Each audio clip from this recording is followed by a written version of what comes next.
Other part of the problem. The reason Bob Holden is governor is because people voted for Larry Rice. And here's the really hilarious part of this. Larry Rice only pulled 2% of the vote. That would have swung the election either way. 2%. But here's the really funny part. By a factor of 2 to 1, because of the families of the convicted, Larry Rice outpulled all the other third-party candidates by a factor of better than 2 to 1.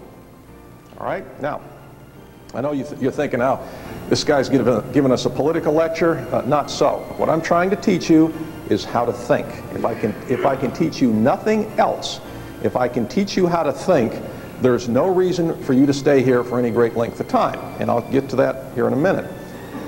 Now, the reason that our legal system, for the most part, doesn't work is this. You'll find it in Leviticus 19, verse 15. And I want you to write this down. Deuteronomy chapter 1, verses 16 to 17. It concerns respect of persons in judgment. We have, in this society, a caste system, legal system. In other words, if your name is William Kennedy Smith or Neil Bush, you can rape and steal and you can do all sorts of things and you get all the protections the law affords. But if your name is Randy Weaver or Rodney King, you're lucky to get out alive. That's the way this system works. It's a direct violation of the Mosaic Code. And it gets better, because those two scriptures I just gave you are codified in the United States Code. It's the oath every federal judge takes when he ascends to the bench. It's Title 28, United States Code, Section 453. Now, the reason I want you to write this down, write 28, U period, S period, C period. Write it down. And then write 453. Excuse me? Okay, slowly. 28, U period, S period, C period, 453. Okay, got it? The verses were Leviticus 19, verse 15, and Deuteronomy chapter 1, verses 16 to 17.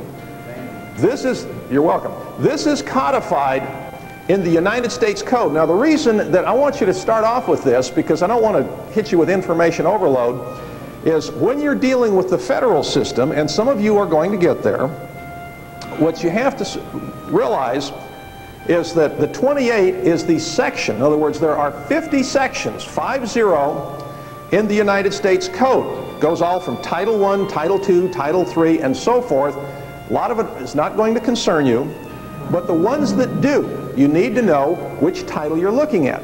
Title 28 is judiciary and judicial procedure. In other words, it's how the courts are supposed to work. Another one that I'm going to teach you is Title 42, Section 1983. That has to do with civil rights. So anytime you want to look up any federal law, all you have to do is you go to West United States Code Annotated, look in the index. And that's a real easy volume to find, and I'm not trying to be sarcastic here, because it says index. And you pull the index out, and let's say you're looking for civil rights, let's say you're looking for drugs or whatever, you just open the index and it'll give you those numbers. For example, if you had a federal drug case and it was a conspiracy charge, you would look under Title 21. In other words, you go to the index and you look under food and drugs, and it'll give you Title 21, Section 846. That's a federal narcotics conspiracy. It leads you right to the statute. Now, what we're going to get here, this is the next part of this, is what I'm trying to tell you first is you have to learn to think. And by think, I mean you think as a unit. You realize that the amount of brain power that we have right in this room is enough literally to control the government of the state of Missouri. All right? But you have to use it. Because, in fact, what's happening as we speak is Dr. Paul Collins, Chappie and I met through him, right now he is trying to organize all the families of the convicted into a voting block. Now think about this for a minute. There's 25,000 of you behind the wall. 65,000 on paper, probation and parole. It's 90,000 people. If you multiply that by 5 people, what have we got? We got 450,000 people out there that if we can train them to think as one, to vote as one, We can control any election in this state. In other words, you can vote yourselves out of here if you can learn to move in unison. Now, the second thing I'm going to teach you is the indexing system, because the indexing system on the American legal indexing system is not that complicated. In fact, lawyers learn how to do it all the time, okay? And the indexing system, when I get into it, that's all you have to remember, that's all it is. You want to go over here to the law library, you want to look something up, there's an indexing system. All you have to do is learn how to use it, and anything you want to find out, it's there. It may take you some digging, you may have to do some work, but it's there. It's easily accessible to anybody, and if you have someone who's on the street on the internet, you can have them subscribe to a service that's unlimited usage, computer service for legal information. It's called Versus Law. Write it down, gentlemen, if you've got somebody on the street with the internet. Versus Law, www.versuslaw.com. You get unlimited usage for $8 a month. All right, in other words, any legal problem you want. Yes, sir. Oh. www.versuslaw.com. Okay, you got anybody on the street has access to the internet, you have a legal question, you want to know about a case, it'll spit it right out for you. Now, the third thing that we're going to have to cover here is the procedure, because that's where they trip up almost every pro se litigant. You get into court and you know what the law says, you've learned the indexing system, this case is right on point with yours, and you can't get anybody to do what they're supposed to do because they're trying to trip you up on the procedure. And the fourth thing that you have to learn, now any given case, and we're going to get to that here in a bit, and you have to learn this well. Remember what I told you about thinking is one, moving is one? It's real simple. The thing that you have to learn with the principalities and powers of darkness is you have to learn when they don't give you what you're entitled to. You may think you have constitutional rights. You may think you're entitled to justice. In fact, this is a question that I normally ask in a seminar. I want to see the hands of everybody here who understands exactly what your constitutional rights are. There's one, okay, two. Okay, what are your constitutional rights? No, wrong answer. Okay, sir? What's your answer? No. Okay, gentlemen, let me acquaint you with the real world. You don't have any. If you did, most of you wouldn't be here. All right? You want rights and justice, you make your own. Okay? Now, the thing that you have to learn with these crooked judges, I'm going to give it to you in one word: retaliation. For example, all right, and I wasn't able to get the information in time. Let's say you got a crooked judge on your case. All right? And I'd say that's probably most of you. In fact, let me see a show of hands of all of you who think you had a crooked judge on your case. Okay, okay. Do I make my point here? Okay, now, if I could train you, if I can teach you to move as one, to think as one, to fight as one, to vote as one, it's real simple. You got a crooked judge on your case? You initiate a recall petition. Because win, lose, or draw, if you get this guy's name on the ballot on a recall petition, his judicial career is destroyed. He's finished.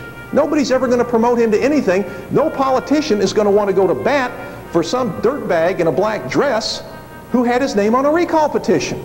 All right? And if you can retaliate, for example, I know some of you fellas in here, just, you know, you're not choir boys, okay? And I know the kind of judges you've been up against because I've been up against them for 27 years.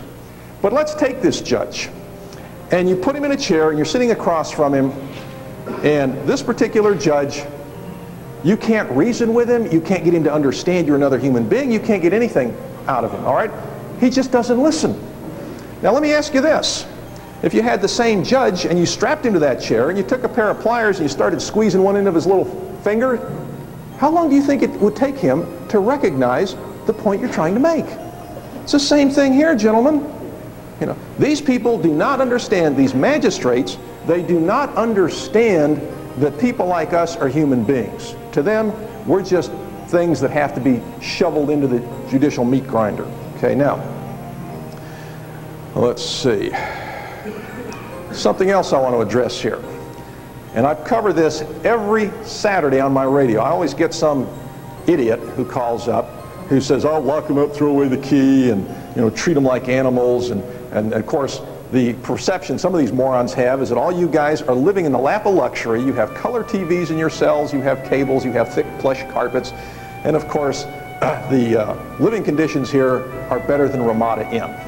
Okay? All right? All right? I mean, I actually get idiots that call up every Saturday that tell me that. And here's what I tell these morons, all right?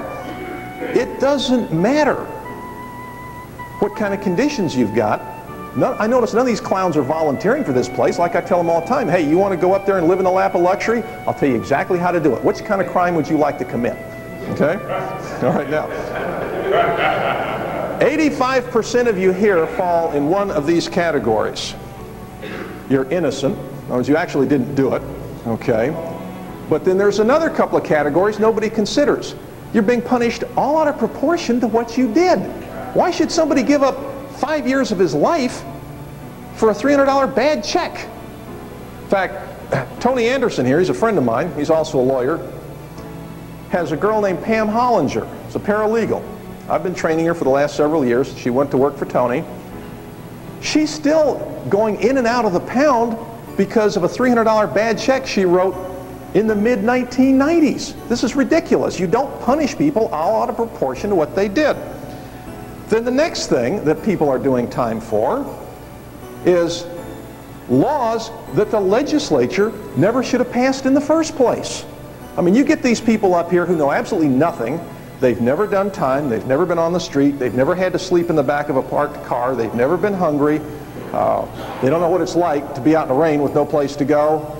And they pass laws to make the rest of us behave based on what they think they know. And most of the time, they don't know anything. They're complete morons. I'll give you an example.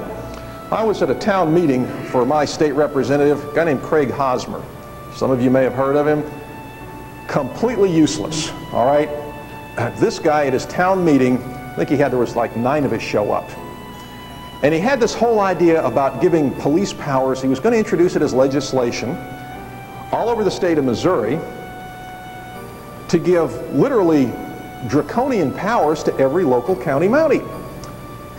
And there was a guy sitting in the front row, raised his hand. He's an older fella, older than me even. And he says, bad idea. And Craig Hosmer says, why is that? And the guy says, because what you're going to do. And he explained all the problems with it. And Hosmer says, well, who are you? And the guy says, I'm a retired major in the State Highway Patrol. And he's telling him it's a bad idea. In other words, these people that pass this legislation because they have no experience, they don't know what they're doing, they wind up making our lives miserable, or life miserable for the rest of us. Now, finally, there's about 15% of you here. You actually might be a menace. But you know what? Based on my experience in the court system, I will take the 3 worst thugs right out of this room. I don't care what you're in for, and put a case in front of you, and I guarantee you, you'll do a better job adjudicating it than the people we have on the bench today. Now, here's what else we're gonna cover. Okay? First thing is, I know a lot of you hear this, you hear that, but there's only one thing that counts. That's what works. If it works, you use it. If it doesn't work, if you see it doesn't work for somebody else, you discard it. If you're going to look up a case, you want somebody to pull a case on the street, it's real simple. If you hear about some wonderful case, and I've heard this a lot of times, we call it patriot mythology. Some of these lunatics think that a yellow fringe on the flag means it's an admiralty court, and they get all involved in this. You don't have to pay taxes because it's voluntary. And people wind up going to prison over this nonsense. And just as an example, on income tax, sure, it's voluntary. It means voluntary compliance. It means they don't have to sue you every time to collect. Doesn't mean it's optional. You've got to learn the difference in words. All right, now, you'll notice this is going to be a little disjointed because, like I said, this blackboard isn't going to cut it. The one thing that I'm going to ask you to indulge me in is no questions during the breaks. There's a lot of you here. This is the question box for your personal case. I'll try to get to that before the day's over. This is on the course question. Now the reason that is that I ask for no questions during the breaks is simply so I can set up for the next session. Now let's see here. Okay. All right, now I'm going to give you a couple of examples here in how to think. One of them took place in 1603. The other took place in year 1900. And when you're making war with the principalities and powers of darkness, let me ask another question here. How many of you have fought either your case or someone else's? Let's see a show of hands. Okay, there's quite a few hands, all right? Now, how many of you have won those cases? Let's see a show of hands. 1, 2, 3, 4. Okay, not too bad, all right? But you'll notice it's only about 20% of the people that raised their hands. Now, let me ask you this. How many of you, in fighting a case, have adopted the known rules of warfare? Let me see a show of hands. 1.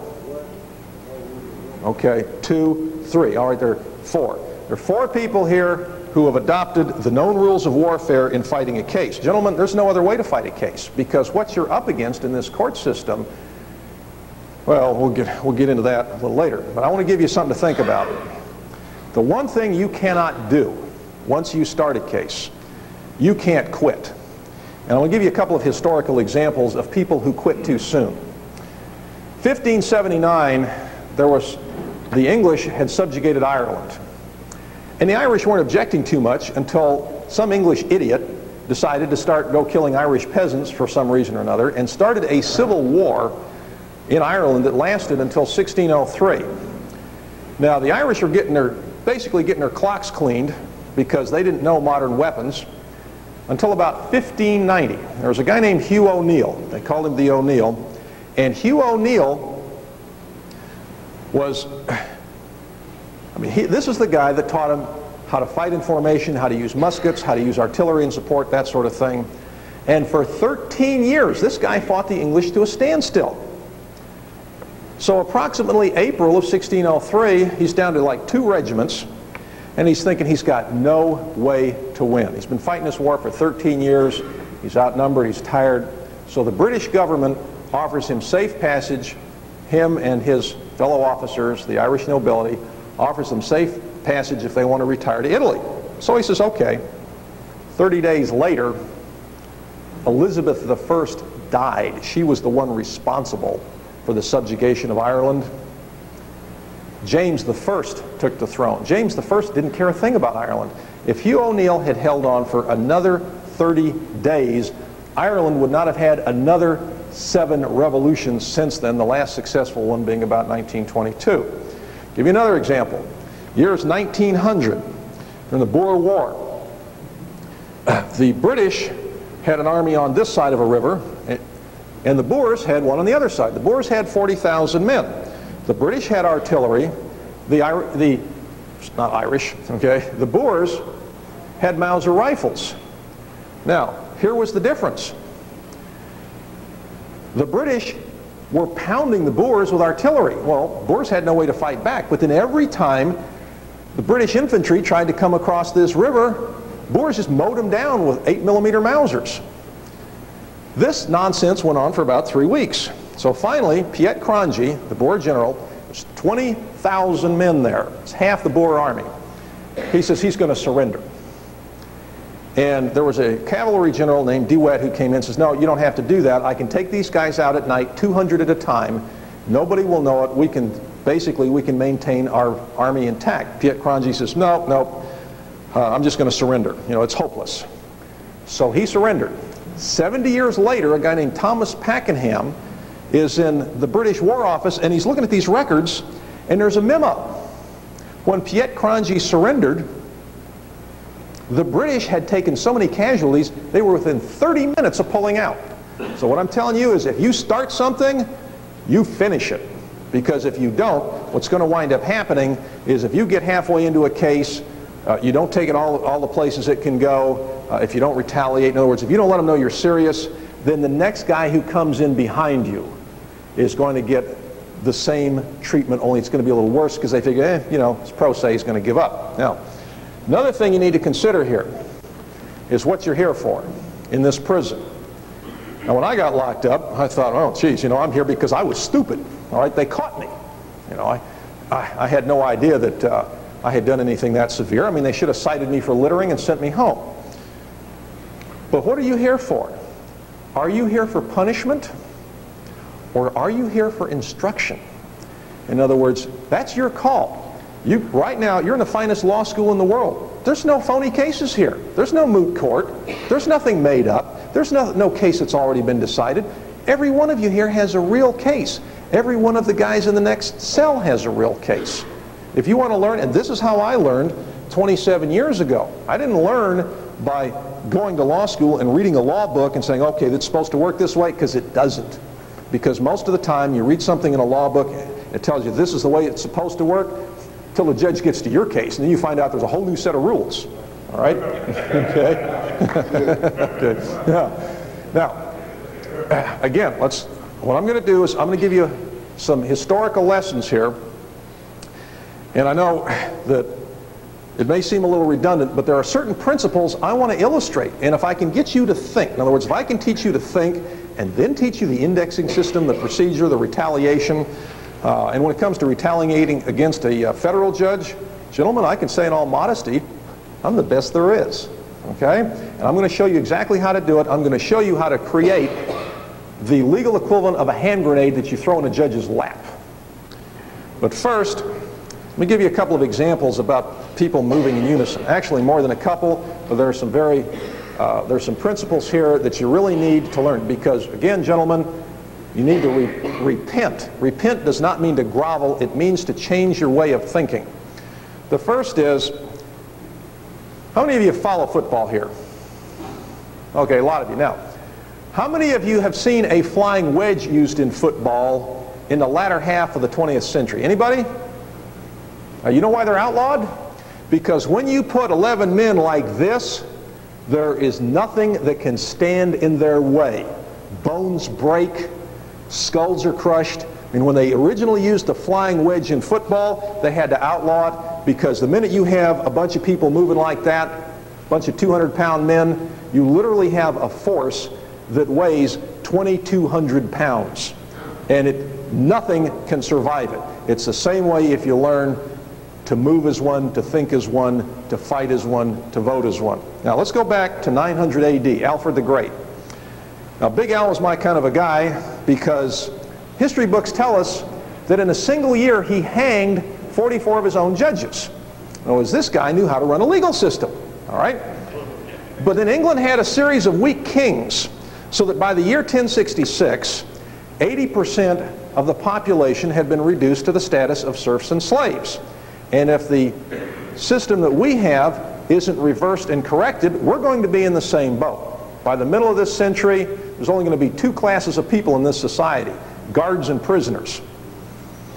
Now, in 1066, because 80% of the people had been neutralized, William of Normandy came over. They later called him William the Conqueror. And everybody at the time thought this guy was clinically insane, because he only had about 10,000 men, perhaps less. William the Conqueror landed with these 10,000 men, fought what's now known as the Battle of Hastings. There's a couple things you need to observe from this. The first is, this battle started at 9 o'clock in the morning. At 5 o'clock in the afternoon, nobody knew who was winning. I mean, there were just bodies and arms and legs and stuff all over the battlefield. And William thought, okay, this is getting desperate. He's lost half his army. Battle isn't over with yet, so he says, you know what? He says, I'm going to have to throw everything in at once. He put his infantry in, he put his cavalry in, he put his archers in, he put everything he had in at once. And he won. Now, it would have been very easy for somebody with just a couple of regiments to come up the next day and push him into the English Channel.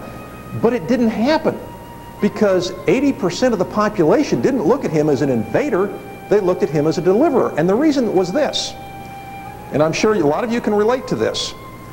Every time the judges, because England had a series of weak kings from 900 to 1066, so the judges arrogated more and more power to themselves. Just the way today, you'll notice that we have weak representatives. And so the judges basically just give themselves more and more power. And so what happened was this. Let's say you had 40 acres and a mule, and you got into a legal tiff with the lord of the manor. Well, here's a judge sitting up there, and he's looking at some poor slob with a mule, and he's looking at some guy that's got a castle. Guess who always won the case? Well, yeah, you do that for 166 years, which is the way our system is going right now, and pretty soon you've reduced basically 80% of the population where they should be living in homeless shelters. Now, right after that, the Normans invaded Ireland. And there's another lesson to be learned here, because I can't stress this enough. When the Normans invaded Ireland, now the Irish had a unique way of fighting. They wore heavy coats, and they had spears, and two mobs of Irishmen would just run at each other, and they'd throw spears, and if they got somebody, fine. If they didn't, that was okay. They went back, got another spear, all right? Now, what the Irish had never seen was the Normans in armor fighting in wheeled formations. In other words, the Irish, every one of them, they were fighting as individuals, but the Normans were fighting as a unit. And the Normans went through the Irish like a hot knife through butter. Now, another little thing I'm going to bring up here, because I'm doing this in chronological order, this is something that you've heard of, what's called the common law, the English common law. Now, the common law is what our system was based on. For example, if you hear something like a common law principle, all state civil courts operate on common law principles. All our so-called torts or tortious conduct, they were developed over a period of centuries, such as assault and battery, trespass, defamation, abuse of process, all that. Those are all common law causes of action, and every state civil court still operates on common law principles. Now, here's how the common law started, because it's critical that you know this so that you don't have somebody telling you later, oh, no, it's not this or that. The common law actually started in 1187, and it started like this. Henry II had come back from a war in France, and when he got back, his legal system was a mess. He had 18 judges in England. He asked people, well, how are these judges treating you? And the people of England says, we've got too much law and too much justice. So he eliminated 13 of them. But in the process, what he got really bent out of shape about was that in England at the time, everybody who had his own little feudal duchy or manor or barony or whatever, every one of these guys made his own laws. And you'd go from like one county to the next, and all of a sudden it's the law that you're driving on the wrong side of the road. So you get arrested and somebody puts you in a dungeon, and now your family's got to bail you out. And Henry was fed up with that, so he told Ranulph de Glanville, who was a Latin scholar, he said, look, he said, I am sick of all these different laws in all these different counties.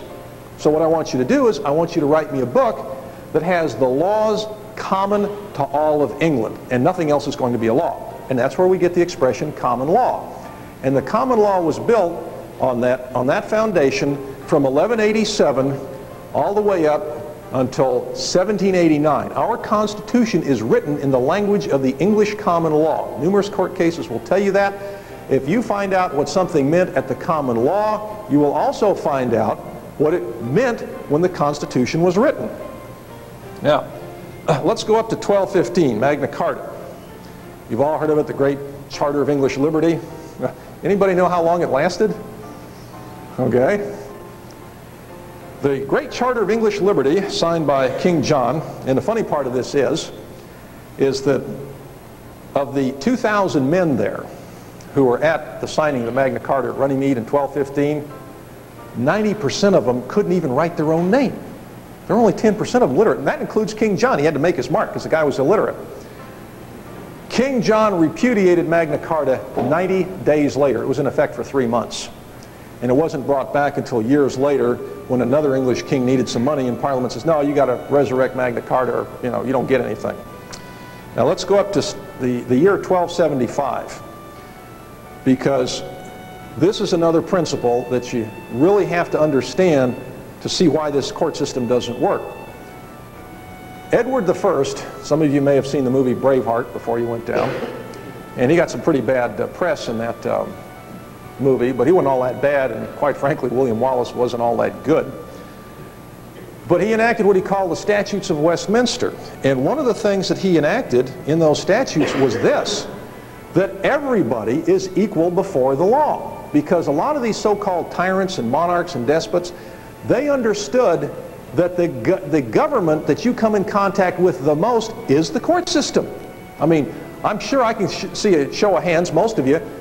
How many of you have been shafted by a judge? Let's see a show of hands.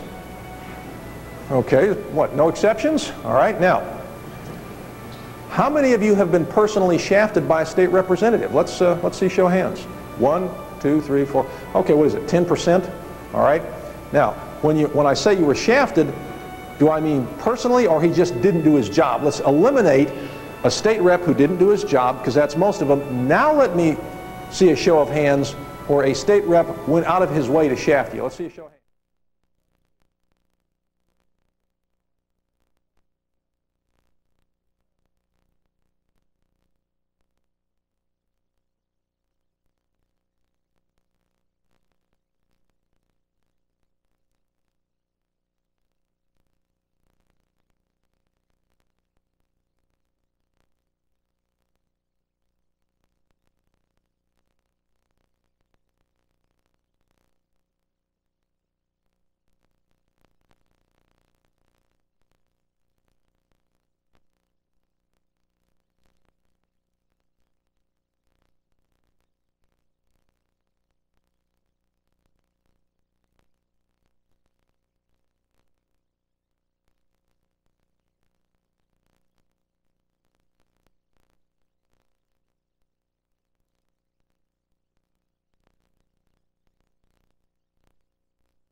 I'm Tricia Cosgrove. Patricia Cosgrove, and Nice to meet you. I've had a case since 1981 for civil rights, and it took 10 years for the judge to hear it in the district level. And after that, I found out that he wrote all the facts wrong. Later on, I found a story in the New York Law Journal saying Judge Haight signs his decisions without reading them, and the law clerks are the ones that are writing them. Oh, definitely. I am trying to say that these judges should at least read the decisions that they sign.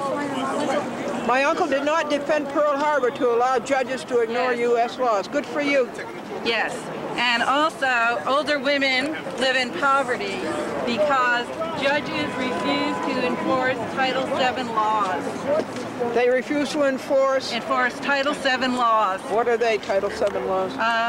Equal pay for equal work and other discrimination laws. Yeah. Passed in 1964. And today, women are still not making all the money on a dollar. They're only making 76 cents on a dollar. How can laws be enforced if we are not getting equal pay for equal right, when in fact most women are more educated than men? Statistically. Tell us your name again. Patricia Cosgrove. And where are you from, Patricia? New York City. Good. I sued Sears Roebuck, and I was eventually successful, however, not entirely successful due to the fact that the judge refused to write up the facts correctly. He wrote the facts up that didn't even match the documents that were produced by Sears Roebuck. Oh, they do that all the time. It's Judge Haight, H-A-I-G-H-T? Yes, Charles Haight. He's a senior judge. Where, in Supreme Court or in federal court? In federal court. Yeah, I have an article here about him where he admits that he doesn't read the decisions that he signs. Okay. Here it is in the New York Law Journal. You want me to take a copy of that? You may surely have We can expatiate on that on TV. There's Dr. Jacob Rodzinski, thermonuclear theoretical physicist. Oh, hi. Fran Cobian. Oh, hi, Fran. How are you? This is Fran Cobian. Yes, it's an honor, pleasure to meet you. Let me get your outfit, Fran. Let me get your outfit.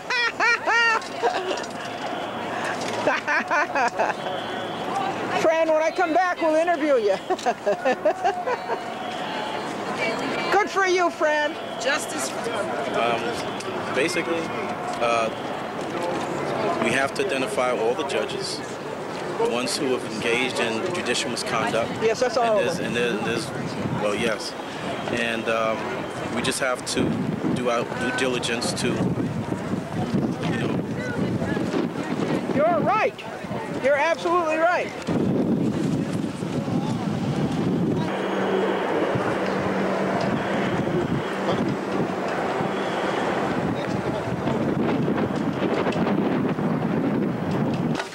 Food is good, but I don't understand how anybody can live like this day in and day out. Just how can they do it? Don't get away with that court. Did I say Dr. Maureen Paulsby? Hi, Albert. Hi. What do you think of the rally? A matter of justice is a coalition of organizations and individuals which has arisen because of the wholesale denial justice for citizens of the United States no longer exists. The court system is broken. Allegations against each other while the welfare of individual citizens is ignored. The coalition A Matter of Justice is non-partisan. Both major political parties are owned by special interests. They have put judges in place who protect those special interests and who are allied with politicians and the entrenched power of the federal bureaucracy at the expense of the rights of the people. The judiciary has absolute power and no accountability. Power corrupts, and absolute power corrupts absolutely. The judiciary operates in contempt of the citizens' constitutionally guaranteed right to due process of law. The citizens are left with no recourse. The Coalition in Matter of Justice is a grassroots uprising against the system in which the outcome of a case depends on which judge you get instead of what the law is. We are tired of judges who decide ahead of time who should win and then proceed to distort the law and the facts of a case accordingly. We are sick of judges who consider the concept of due process something they learned in law school, but which they can ignore now that they are judges and can do whatever they please. Result of the cavalier attitude of the courts toward an individual's rights. The Coalition in Matter of Justice demands an end to the corrupt judiciary and its deprivation of basic human rights of the citizens of this country. The Coalition in Matter of Justice demands a non-partisan Citizens Commission to investigate abuses in the courts and other demonstrations going on right now too. Well, I believe I sort of mentioned it, but today, at the same time as these demonstrations taking place, we have a demonstration in Cincinnati, Ohio. We also have a demonstration in Richmond, Virginia, and we will be having a demonstration. We will have to. We will be starting soon in Pasadena. These liars, they're a bunch of liars. They're kidnapping our I have not had much communication with what they liars to do, the other, what they the call leaders of the other organizations, so I do not know what the other demonstrations are like, but I expect that and they have they're creating ownership towards our children. So go to Baron Law Guy. We have a lot of work to do in New York, trying to get it tells the citizenry to work together, to protest together. So what happened, the state birth certificate become the gathering that we have here today a trust is larger than most of the demonstrations corporation. That's why we had to I believe, stop giving our children a state birth certificate. Because if you look at the Constitution, so it's a good start. Talk about every children or citizen born in the state are subject to jurisdiction of. Any more questions? So when they talk about jurisdiction, now I belong on your property. So guess what? We have the state, the parents don't have no ownership of the children, only the state. So I'm warning you people, to all my family members, everybody, doesn't matter what race, we representing the Maureen Nation, while we're living a system that is based on fraud and commerce, and don't have the system lie to you. Don't accept no liars to represent your children, because the children, and parents' rights, children's rights, when the liar represents the children, of this guess country what? Will be able to when the liar represents the children, guess what? The liar or the judge becomes the state. That's why the state birth certificate, it have a value over $1 million. So you people, do your homework, and I'll give you with love and respect. So people, please live in peace and Islam. And when we talk about Islam, it's everything around you. Jeff, beginning with the organization from its beginnings, is that correct? I believe you attended our first meeting in Philadelphia. Yes. Thank you, Jacob. Actually, I just have something very brief that I want to say. As we're standing here, I'm looking across the street at these two court buildings. I'm looking at the New York Supreme Court and the United States District Court. And I'm looking and I see that there are fences and barriers all around them. There are armed guards and little outposts here. These people know that they're not working for the people. These people are afraid of what they're doing. That's why they're behind these barriers. That's why they have guards with guns. Okay, we're the people. We're out here, and they have to stay behind steel doors. If any of them have anything that they want to say, if any of them have the nerve to come and talk to us, come on out and talk to us, judges. Yeah, come on down. That's about all I have to say right now. Yeah, judges, please calm down and talk to us.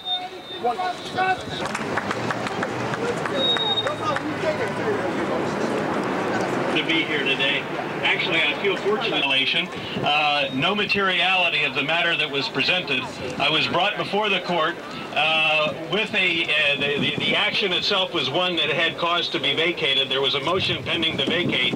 I was brought before the judge. The judge brought about 6 marshals up to stand around me, and then they said, well, don't you think you'd like to pay the $2,000 fine, and then we can deal with the motion to vacate later? Isn't that the way our justice system operates? I'm reminded of a couple of portions of our our national Declaration of Independence. These were principles for which our founding fathers broke from Great Britain.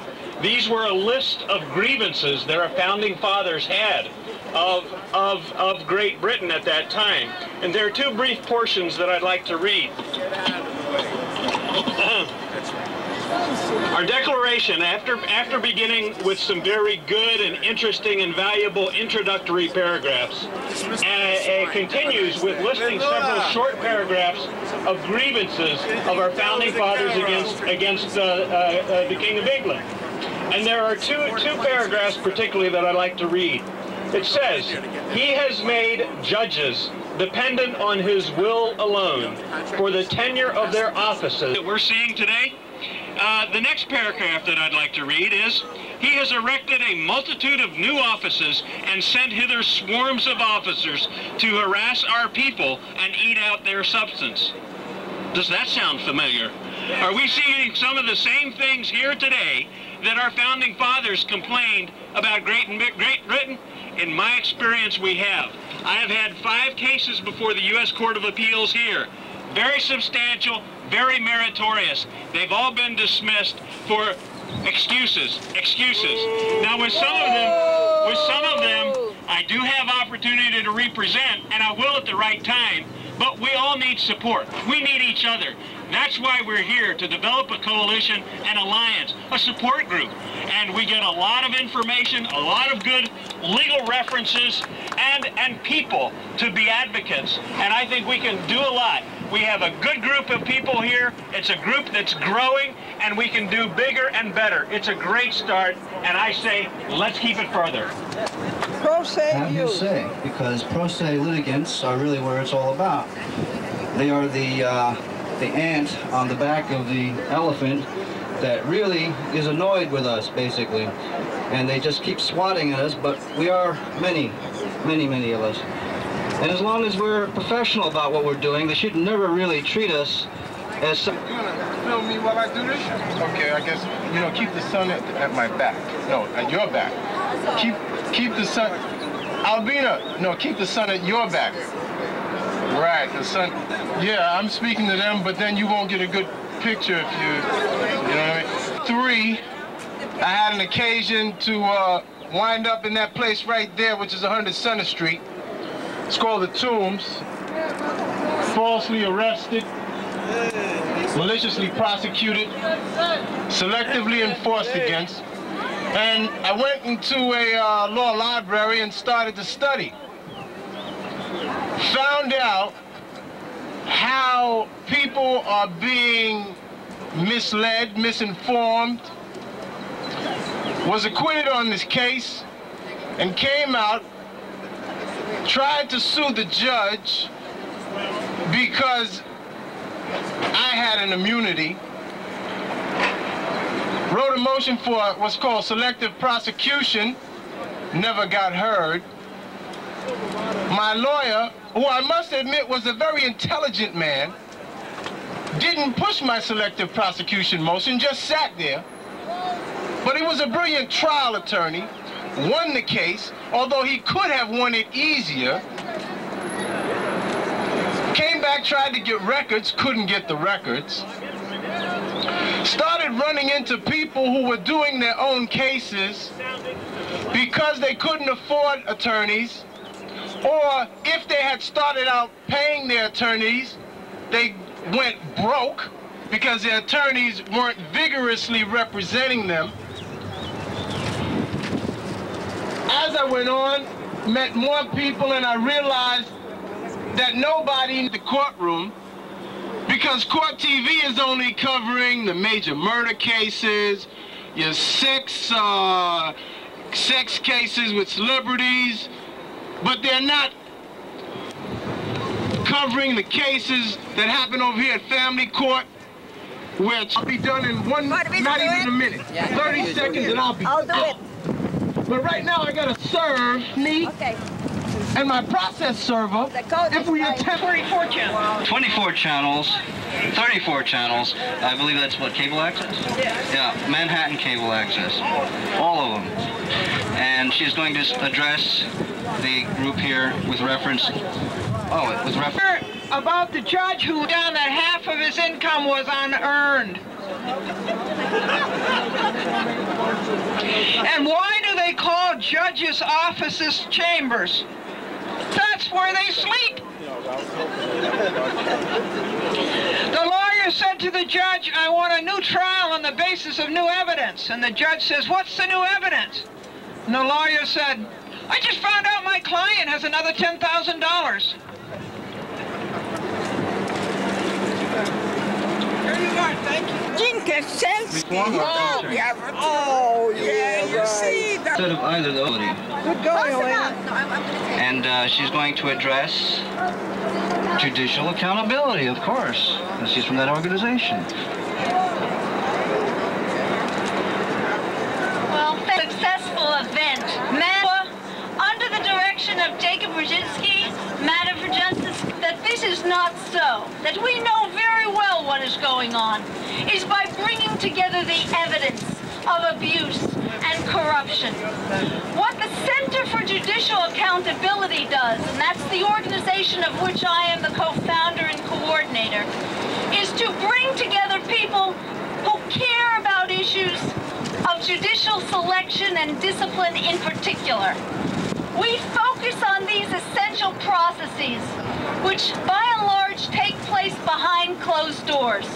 And what that conceals is how dysfunctional, politicized, and corrupt these essential processes are, to such an extent that we cannot get the best judges to which we are entitled, and we cannot get rid of the worst judges. The question is, what about the attorneys? And I think that what we have to recognize is that there are big hurdles ahead of us. We can't deal with every issue. The Center for Judicial Accountability focuses exclusively on issues of judicial selection and discipline. But there are and there need to be organizations that document the abuses as far as attorneys, because we have many of the same problems, that the disciplining mechanisms are politicized, dysfunctional, and corrupt. I just want to take a moment to discuss the very important lawsuit that is now pending at the New York Court of Appeals, a lawsuit against the New York State Commission on Judicial Conduct, which in New York is the state agency charged with receiving and investigating complaints against judges. Is what we pay our taxes? Absolutely not. How do we know it? But collecting the evidence to document that experience. What we have been doing, for example, is collecting duplicate copies of complaints filed with the New York State Commission on Judicial Conduct. So we know what goes in, and we also see what comes out. And what comes out are letters of dismissal of legitimate complaints with no investigation. The lawsuit now at the Court of Appeals challenges the Commission, exposes its corruption. Yeah, no. Thank you. In any event, I invite anybody who has information, who has filed complaints against judges, to provide it to us so that we can utilize it to expose the corruption that is taking place. Thank you. Hey, hi. Based on improper motives. I'm Ethan Book. I live in Fairfield, Connecticut. I've lived in Connecticut since 1983. I moved to Connecticut with Bank of America when at that time I worked in the New York corporate office of Bank of America, which is in Midtown Manhattan. I worked in regulated industries financing, which is mainly loans to electric utility companies, but it also includes alternative energy. After a couple of years in working in Manhattan and working on some rather large and interesting projects, I took a position with Connecticut Bank and Trust. I was vice president in the Bridgeport commercial office of Connecticut Bank and Trust. That time was 1985, when the state of Connecticut was at early stages of developing these large resource recovery or garbage to energy projects. Those projects are alternative energy. I was asked by my superiors to review what the state of Connecticut was doing.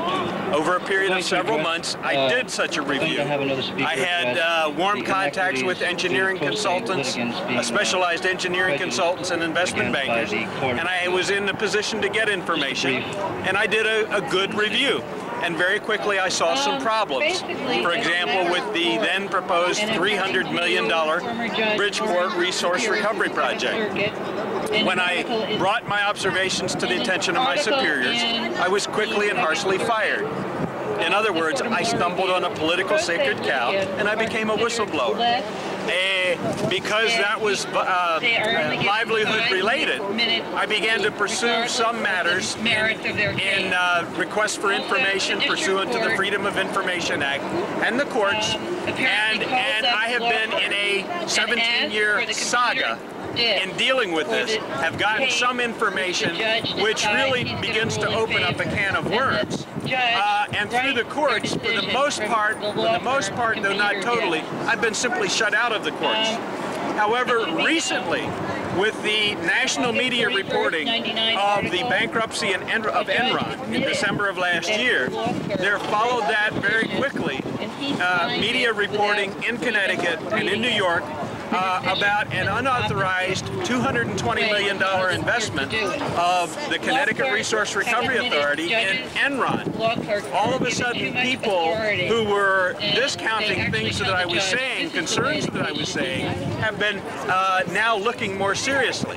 As a matter of fact, this past week I got a call from a state representative who told me that on April 26th, the state legislature, the General Assembly, sent a letter to the chief court administrator in Connecticut as well as the chief state's attorney asking that the state convenes a grand jury criminal investigation regarding this unauthorized $220 million investment in Enron by this Connecticut state agency. I was asked by the state representative to send a letter also to the chief court administrator and the chief state's attorney in support of that letter from the General Assembly. As they say, things that go around come around. Or is it things that come around go around? Well, you know what I mean. Things are starting to come through in areas that I have been concerned, and much of what I've been saying is legitimized. I, through personal prejudice that I have incurred in disruption of livelihood and family, and a large amount of harassment that I've gotten in the state over a period of 17 years, would also like to be healed, emotionally and financially. I want the whole thing to be resolved. I want the full surgery to be conducted to get the complete cancer. So this is what we're dealing with in Connecticut. They are matters of public importance. The state legislature is finally willing to dedicate some money in order to investigate this properly, but it also needs public understanding and support. All right, thank you very much. We're all in this together. There are a lot of tentacles that affect us all, and we need to help out each other. Anything outside my normal character.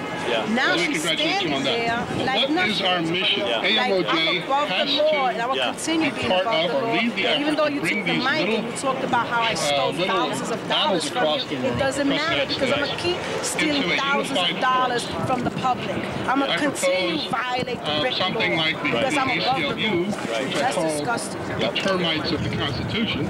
Little bite here, little bite there. Pretty soon you don't have a Constitution. She's standing right there. We have to have Matilda Sanchez. Matilda Sanchez. I suddenly realized what was meant in the Bible. That the we retained her for $10,000 in order for her to represent my brother in court who never abused or neglected or abandoned his daughter. I gave her inside information on the regulations of ACS. I gave her a whole package, Administration for Children's Services.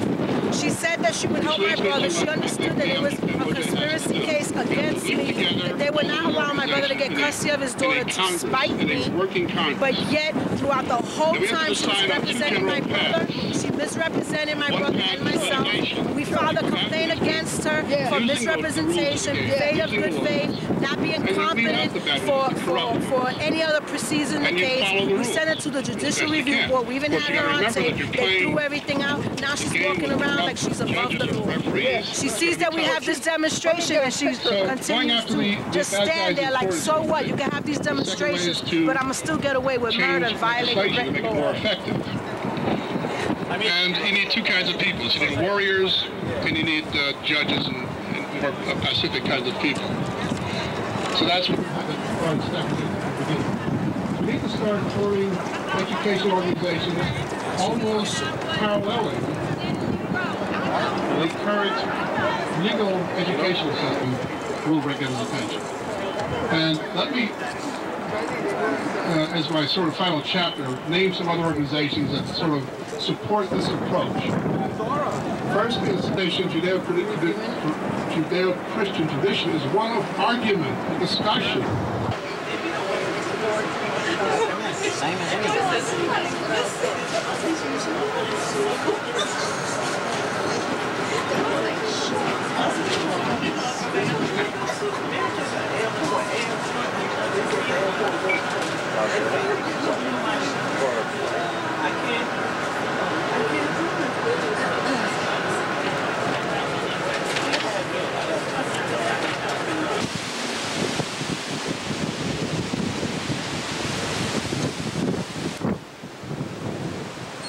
This is in Tuckahoe, New York. Tuckahoe, I think, is part of the Eastchester.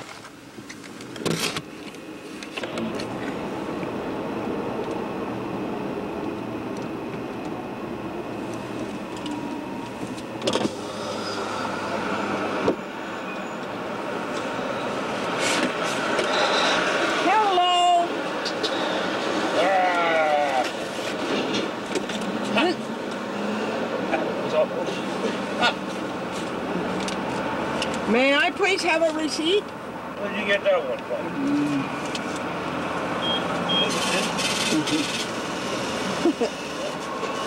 Man, no clothes like you had to work, man.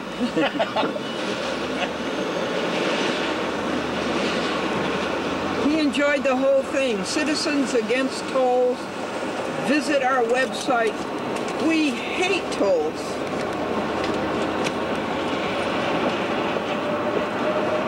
Well, that's over, folks. Are under arrest.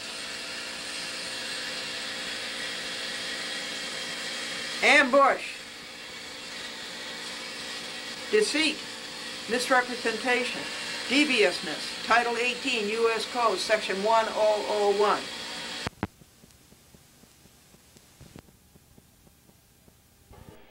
Through the Cablevision property, and one of their dumb toy soldiers said, this is the employees' parking lot. Totally irrelevant. I said, I'm going to the shareholders meeting. Okay, and I went, and I went, and I went, and I went, and finally I came out on Stewart Avenue, and I drove in, and the toy soldier had a security car. This is all our shareholders' money, you see. The toy soldier had a security car there. And I says, I'm going to the shareholders meeting. And she says, I know. So you see, that tells you how they're all in advanced communications, you know, like the Signal Corps, that Glendora is coming. So Franklin drove him up to the front, and on his walker, he went in. Oh, he did all right. He went in and he sat down. Meanwhile, I went and I parked the car, and I talked to Peter Alfie. Now at this point I have an audio tape of it. Maybe I should play you the audio tape first. Just a second, let me think.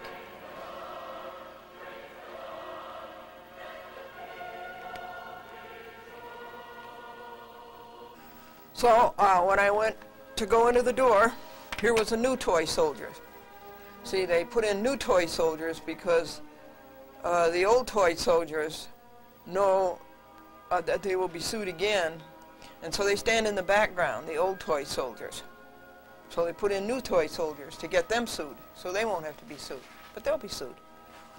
And here's this new toy soldier, and he's saying, you're not allowed to have a plastic bag, you'll have to take it back to your car.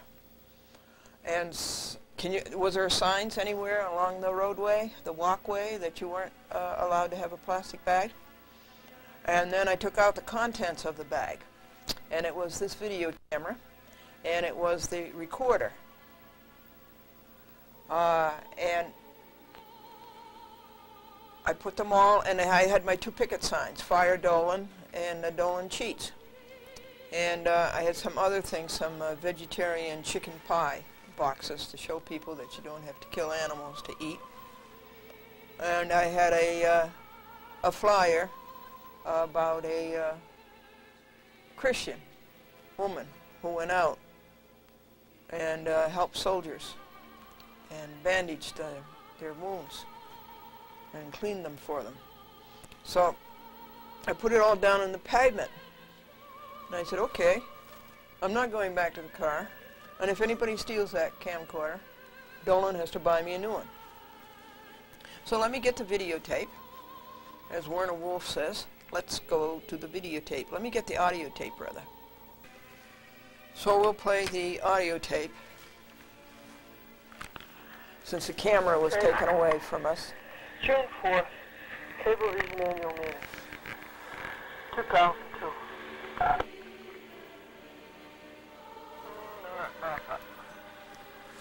Severe tire damage. Do not back up. Severe tire damage. This is going through the back end of Cablevision. Annual meeting. I'm going Toy soldier. Shareholders' money.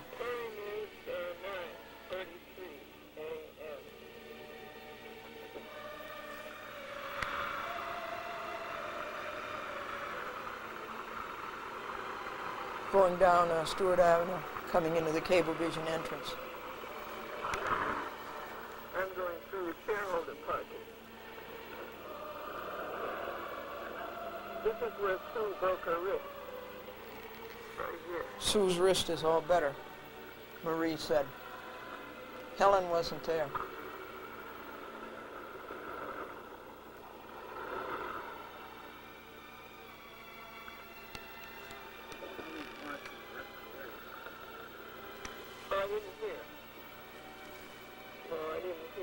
I come up to the toy soldier with the truck, security truck, blocking the entrance. I'm going to shareholders meeting.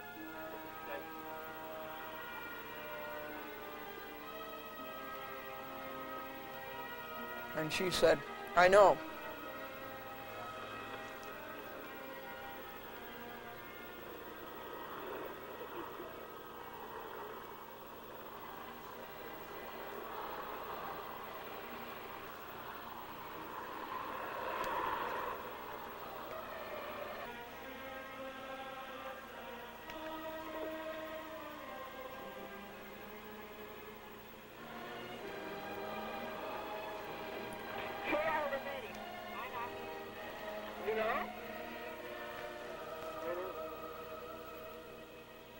So I went to the parking lot to park the Lincoln, and head on was a very, very fancy car, very, very expensive car.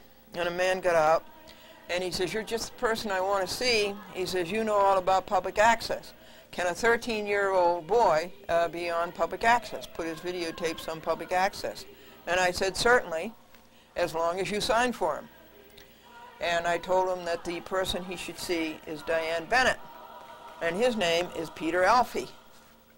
And the grandson's name is Matthew Quirk, Q-U-I-R-K. And Peter Alfie worked for Disney, the Disney Studios. He was vice president in charge of syndication of Disney in New York. And he's retired now. And he's been a shareholder in Cablevision for many, many years. He said they should sell the company. And why? Well, it's the natural thing to do. 3 cents, and I asked him what Cablevision was today.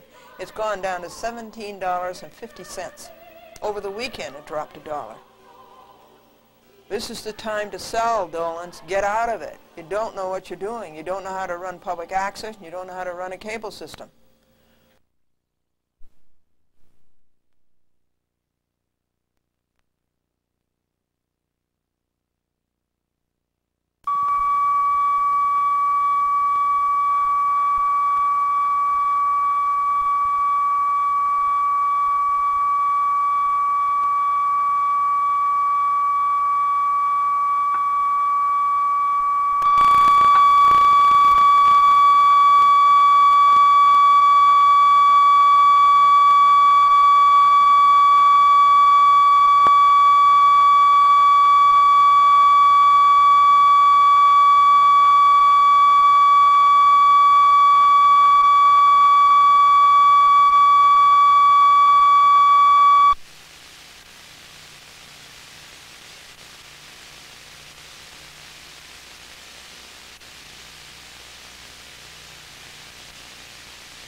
That Jim Dolan is not going to be able to handle it.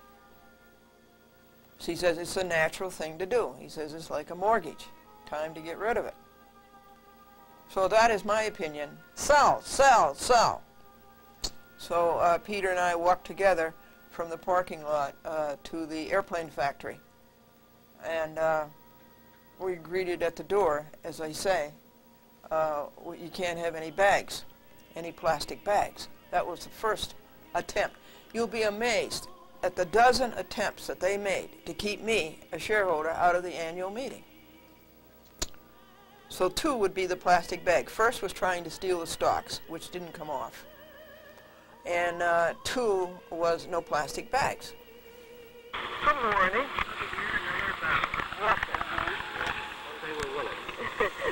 Tell me, you're the Access Channel champion.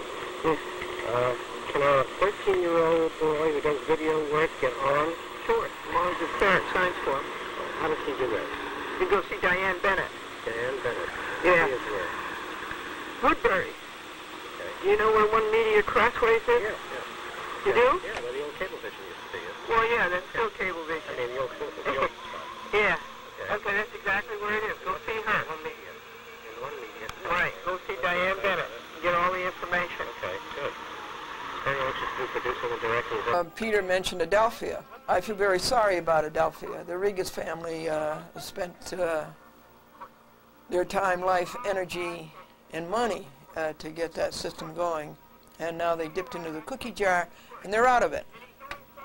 And Peter says there's too much of that going on in corporations today. dipping into the cookie jar.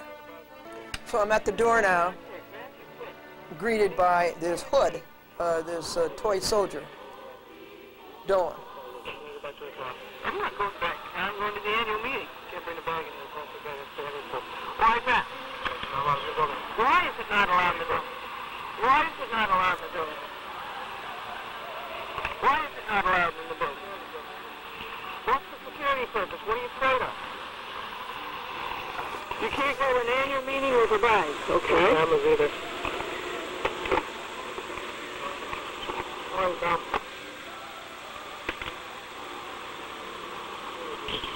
Putting it down on the sidewalk.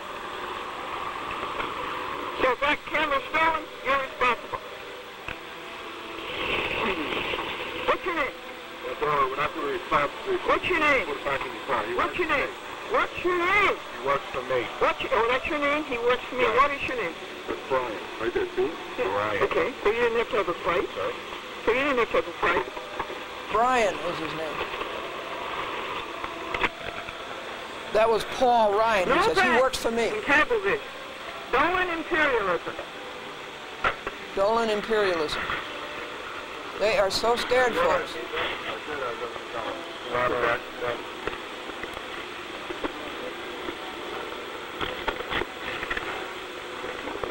The security or the insecurity is just incredible. No, you're not allowed to keep everything. Keep it at the desk. Okay. Okay, $300. Camcorder, Okay, I have a $300. tip for that. And this sign, I can't bring in the sign that says Dolan cheats. Or I can't bring in the sign that says Fire Dolan. Is that right? Okay. I'm leaving my camera here, folks. If it's gone, Dolan will get me a new one.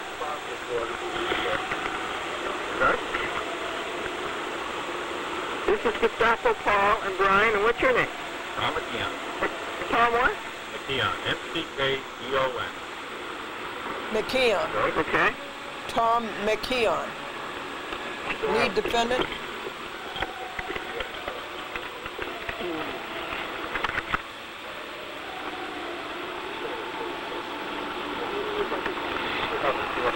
No, it goes back to the record. You take it back, okay? You were not allowed into the meeting. You were one of many meetings.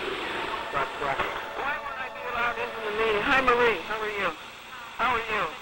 Good, thanks.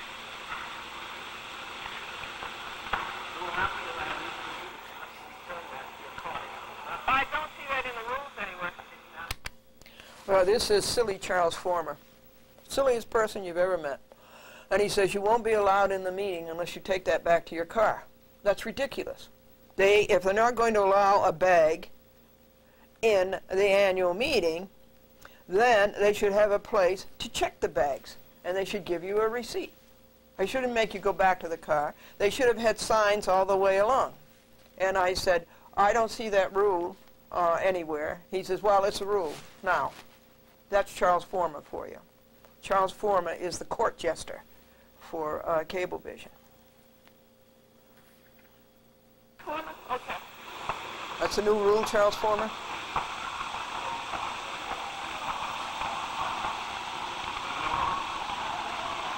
So this is going to be the next lawsuit. Tom McKeon, Brian, Hartung, Paul Ryan, a lawyer named Lawrence. No, I'm here to get my shareholders back. No, I'm not going to sit over there. Told me to sit down. I said, no, I'm going to go get my shareholders. I'm here on shareholders business, and I have a right to call the annual meeting. You are loitering and you are leaving your material. I'm not loitering. On our property. You left them there. I didn't. I was willing to bring them in. Charles Forman says, you are loitering. I am loitering when I'm a shareholder and a trustee and I'm coming to the annual meeting. I'm loitering. And I told him to take the things to the car. Use the car. No, you're not returning me to the car. Not be allowed into the meeting once the road material go back in the car. I'm sorry. You didn't give me any notice of no bags. There were no signs all along the parking way. There was no signs. You should say no bags. And why do you have no bags? What are you afraid of? What are you afraid of? You may return. Good morning, sir.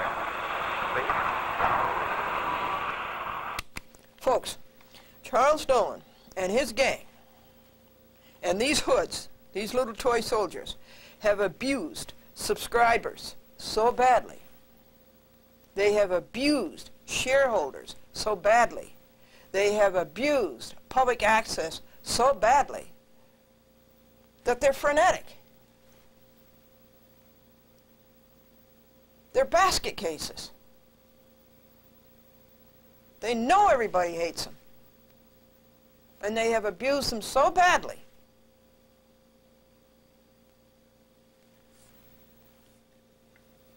and the Yankee fans, they're scared, petrified. You're blocking my way to the annual meeting, Mr. McKeown. You don't have a badge on either. McKeown. Not a badge on, it's right here. Well, why don't you put it out where people can see it? I've got to lift your pants? And guess where he had the badge? Under his suitcase. Under his suit coat, rather. Just below his belt. That's where he had the badge, all covered up. To see it? You're blocking my way to the annual meeting, Mr. McKeown. You don't have a badge on either.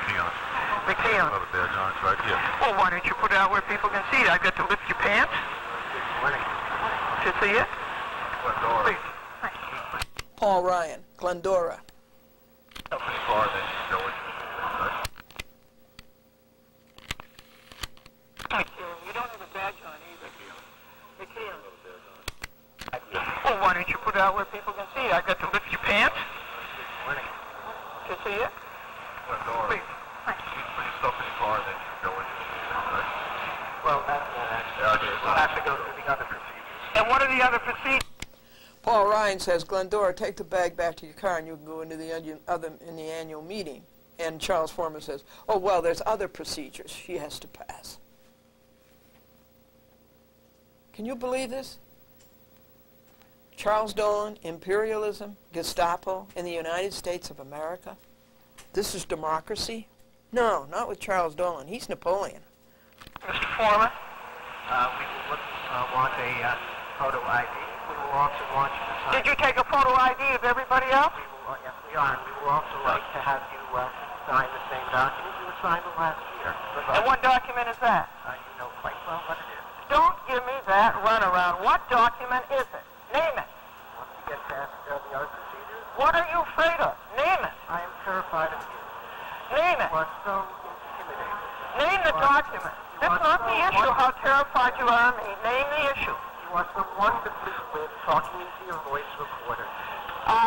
What's the name of the document that you want me to sign? I have a right to advance notice and I have a right to counsel. What right do you have? To advance notice, you idiot. I'm not an idiot, and if you keep talking to me in an uncivil way, I may have to resort in kind. Well, you can do that at whatever you want, but I want to know what document you want me to sign and what else is there. I'm a shareholder and I'm a trustee. You are not a shareholder. I am a trustee. I'm a trustee.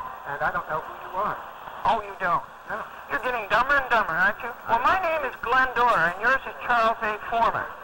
And you're the court jester around here for Mr. Dolan.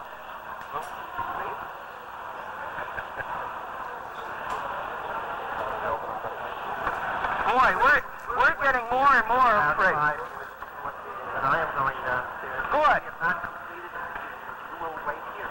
Good. Good.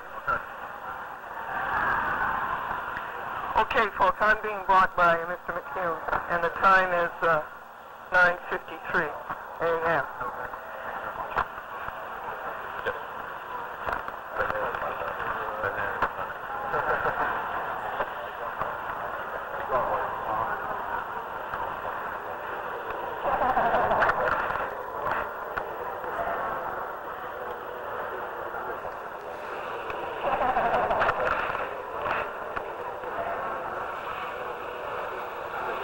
So this makes very good television.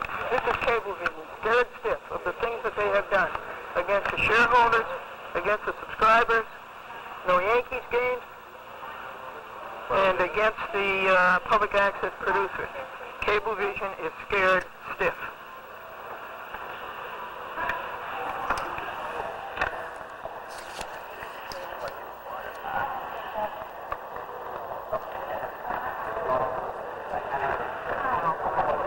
Yeah,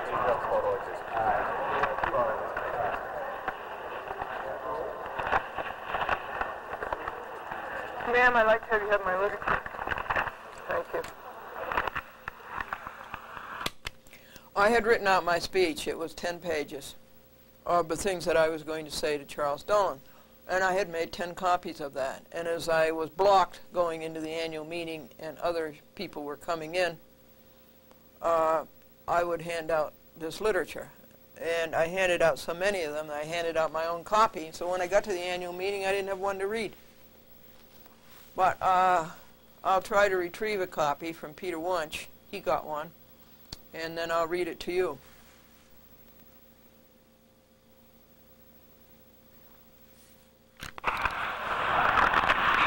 Third activity of literature. This is the speech I'm going to give to Dolan. But like Gestapo and like Nazi Germany, I'm being kept out of my own meeting. Sir, I'd like to have you have that, please. You're not going to the meeting? I don't need, I'm going into the meeting.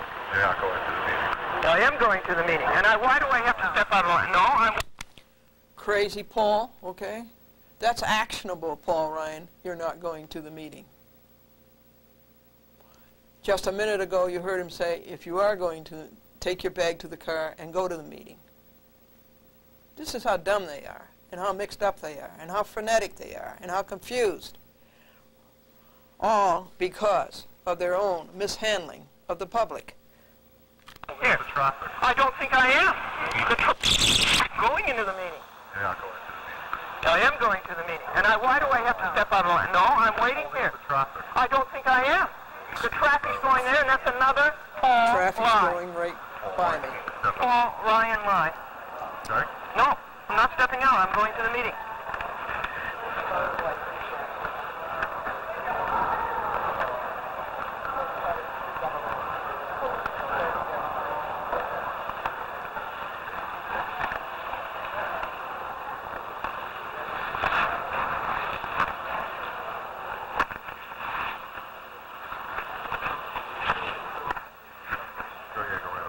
Sir, I'd like to have you have my literature.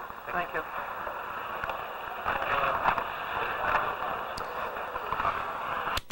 So the desk is here, okay, the screening desk. And the line, they got, of course, they got obstructions all the way and all kinds of ropes to lead people and to herd them, just the way they did the public access producers on May the 13th, 100 of them. This is how they handle the public. And the people are going right by me up to the desk and signing in, getting badges, and going downstairs. And Paul Ryan is lying. One, that I'm stopping traffic. Two, that I'm stopping people from going to the annual meeting. Three, for security reasons. That's a stock answer. That's how dumb they are. They just say that by rote. And there is no reason to say for security reasons. And what does it mean anyhow? And I'm handing out the literature. Hi! They're not going to let me into the meeting. Why not? And then my hero, my knight, my white knight arrives, and it's Peter Wunsch. Terrific. What a job he did. Great job.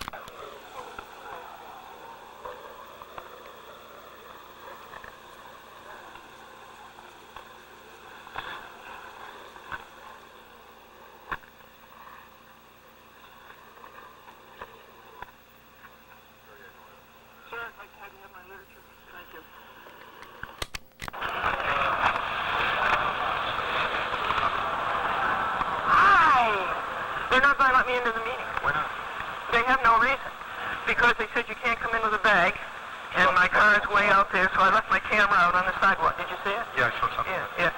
And that's the reason so far I can't come into the meeting, and I have to sign a paper, and I have to have a photo ID. At this point, she's not moving forward.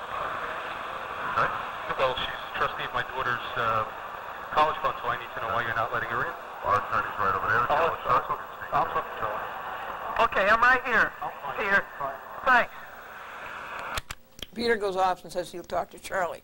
That's Charles A. Forma, the court jester.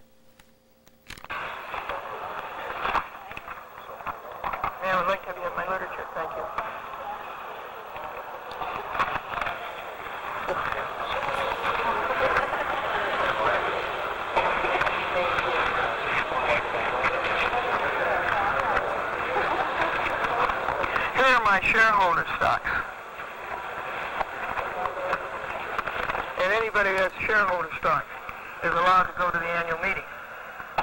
And you are violating my rights, and you're going to be sued. How do you spell McHugh?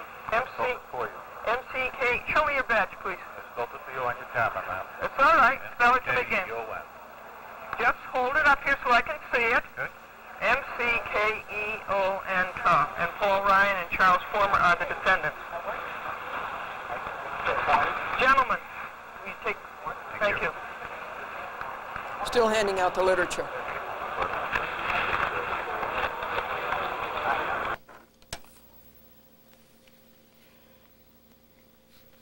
Thank you. Literature, thank you.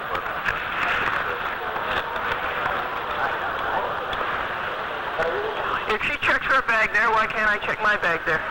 Now tell me that, Mr. Paul. She's checking her bag there. You just said check her bag, then let me check my bag there. You're not allowed to bring your video recording equipment in. Just check it there. We were not going to hold it. Oh, what's that, a new rule? Yeah, new rule you just made up, the way Foreman makes them up? Ma'am, I'd like to have you have my literature, thank you. I don't think so, but No, thank you. Sir, I'd like to have you take my literature. Thank you. Legal? What? It's legal? Oh, attorney. No, it's all illegal. It's all illegal. Okay, let's stop. Is that a good point? A woman comes in with a bag, and Paul says, check your bag right over there to the table that I told you about. That's right here. Huh? If she can check her bag, why can't Glendora check her bag? And you hear the dumb lie that Paul Ryan comes up with, and he's so bad at lying. If you're going to lie, at least be good at it.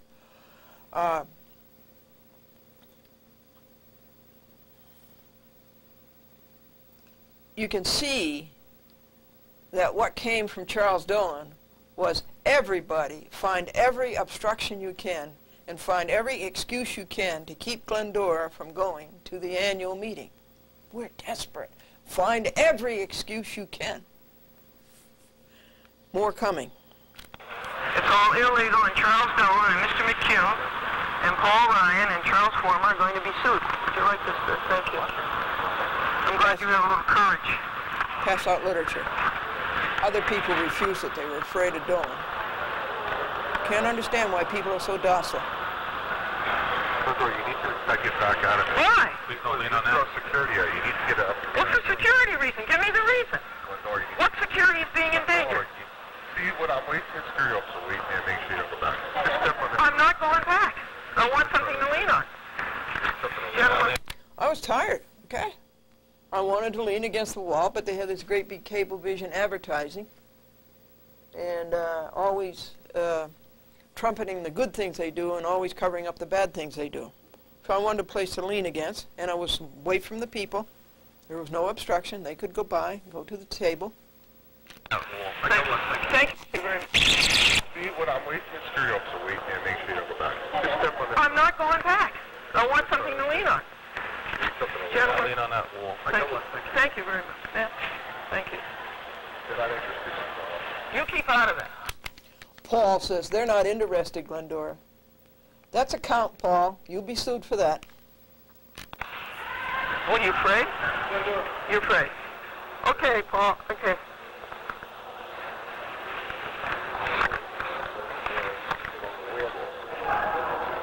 You're cool. Charlie says he won't let you in unless you put all of that copyright in Yeah. Peter comes back, and he says, Former won't let Glendora in unless she signs so-and-so. Afraid. Okay, Paul. Okay.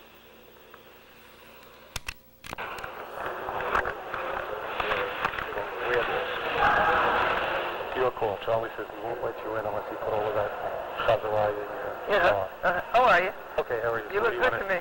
What do you want to do? I'm so glad to see you. I had to stop. I haven't seen Peter for a year. So I had to stop in the middle of all of this distress. And I had to tell him, take a good look at him, and tell him he looked good, and that I was glad to see him.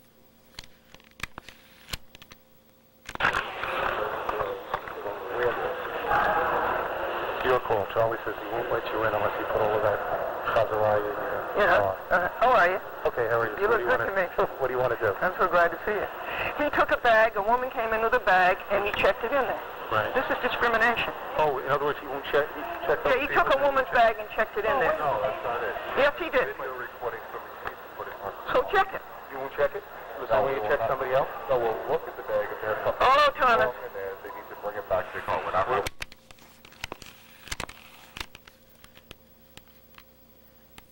That was Thomas Garger who went by, a former friend.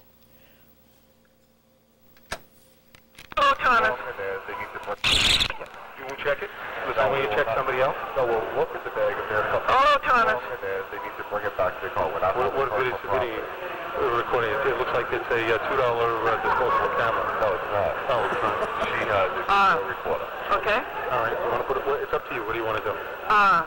But that's not going to point to me. As long as the video comes back. Fine, I hear you. I just that's your Okay, fault. so it's the video camera, and he's going to make me go right back to the... I'll go back to your car. You will?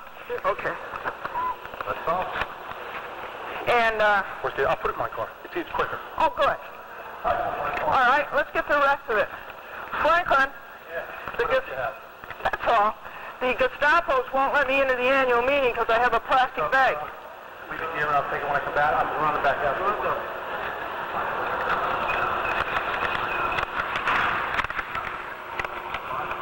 That's good. My picket signs are there. No one cheats.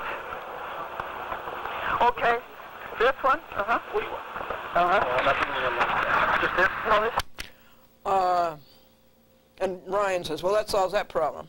Now, those were two heroic things that Peter had the acumen to see. And the first one was that he had to demand why Glendora, trustee of his daughter's education fund, would not be allowed into the annual meeting, and went and searched out Former. The second one was that Peter Wunsch found out that Former wanted next for Glendora to sign the papers, and Former wasn't around with him. And the third one was that he resolved the problem of the TV camera. He took the TV camera to his car. Yeah, do you want that? I don't want it. You sure? Yeah. Oh, don't throw it away, honey. Let me give it to somebody who wants it. All right. Oh, wait, honey. Take this. AOL. That was an AOL advertisement that came in the mail. Free time on the internet. Take these. You want them? Yes, of course I want them. And this? Now, I told him I want a copy of whatever he makes me sign. If he makes me sign anything else. Wunsch says, I told Former I want a copy of everything that you sign. I want a copy. That's a boy. Hey, wait a second, honey. What? This. This is good. You want this? Oh, definitely. What's the proof of purchase? It's vegetarian pie.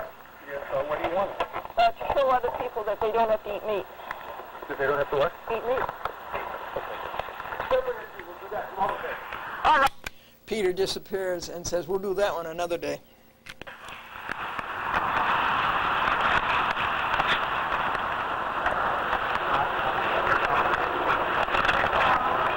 Marie, where's Sue? Marie is the receptionist that I've known for years. Sue is another one, and Helen is a third one.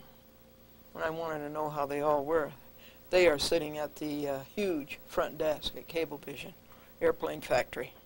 How is she? How's her wrist? Hello.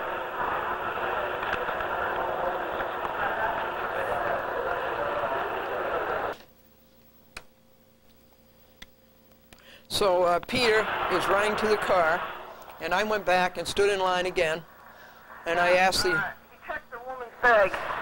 Right there. That's the thing. But he wouldn't check my bag. See, it's all discrimination. This is to Franklin, who is sitting in a chair reading the New York Times. We can't remember the other, the pretty one with the blue eyes. We can't remember her name. The pretty one with the blue eyes. We've been here for years. Oh, Helen. Now, Yeah, Helen's in the next apartment now. Another building? Helen's working in another building, in another department. Oh, yeah. How's your granddaughter? They're beautiful. You look good, Marie. Thank you. Yeah, you look good. I thought he's doing very well, don't you? You know, he's fallen 15 times. Yeah. But I'm so glad he can walk. You know, when I was here last with you, I couldn't.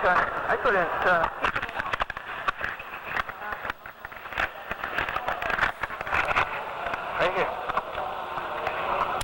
So the registration book is there. This is at the front desk, not the annual meeting. The registration book is there. So in great, great big letters I wrote, Glendora was here and refused her rightful entrance to the annual meeting. And as I'm writing this in great, great big letters, taking up a whole page, Peter comes back.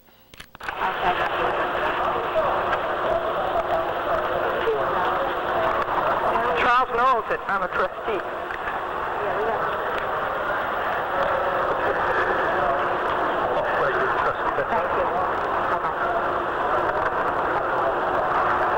And then was that everybody? But then there was the new girl.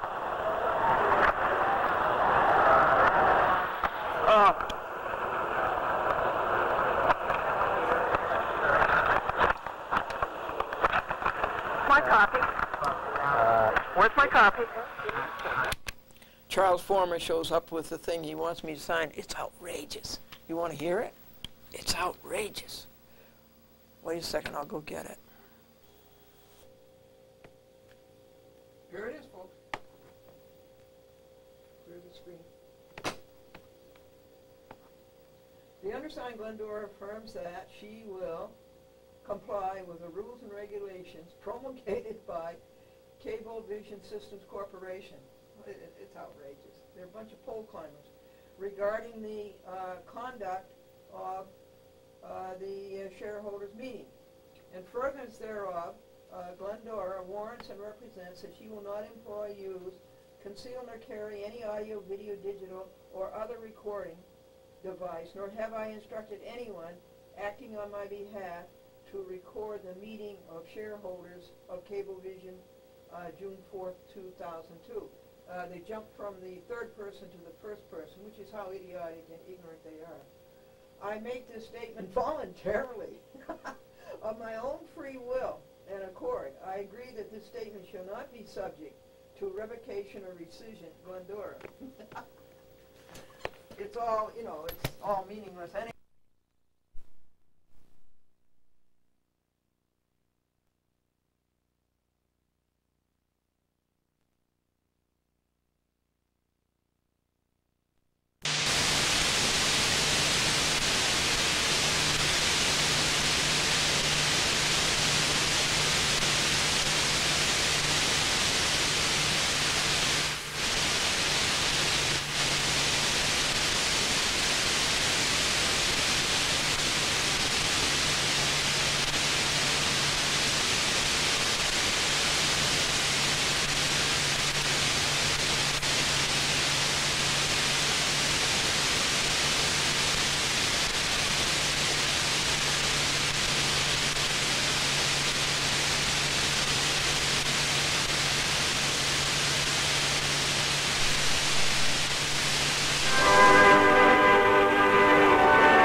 So here's the, that was off mic. I hope you were able to hear it just the same.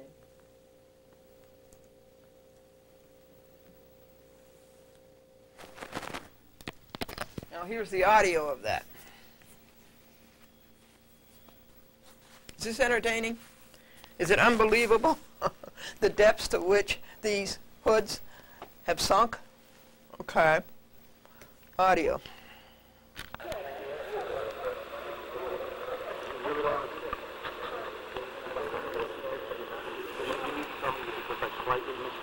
Trustee on my daughter's account. You're not going to let her in on my daughter's account. The name on the record, the name on the shareholder. You register them. Wait a second. I have to back up. He's going to look at it. He's going to get a copy. Give me another one, please. Where's my copy? Where's my copy? Give me a blank copy, please. Would you like Peter to look at one? He's going, not only is he going to look at it, he's going to get a copy. Give me another one, please. There you are, Peter. A copy. Oh, your daughter's copy. Another one, please, for me. Here's yours. Thank you very much. Okay, what's next? Gestapo. Photo ID. Oh, good. Did you hear that? What's next? Photo ID. You know, what's the next obstruction? Photo ID. Okay.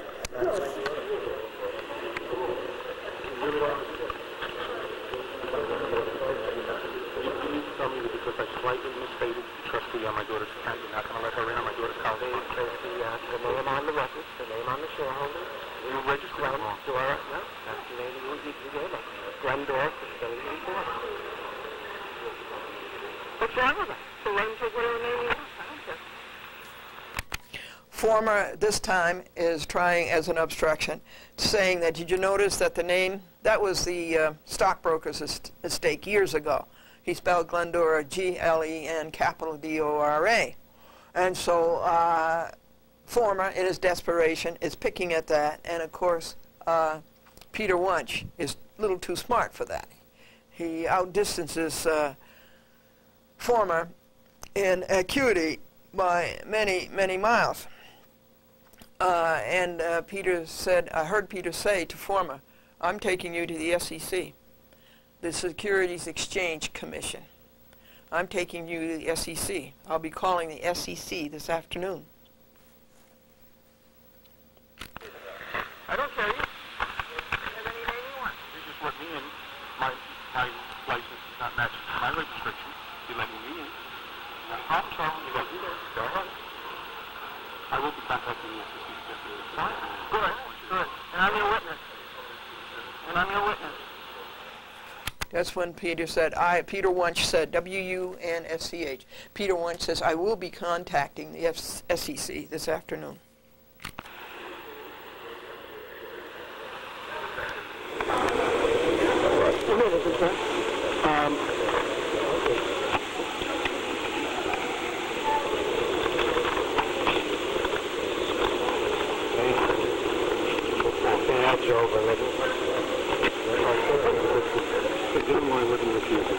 Okay, get in line. Let me receive. Here. This is my protest bonus. Okay, where do we get in line? You're in line. Oh, I'm in line. Okay. How you doing? There you go, Joe Paul.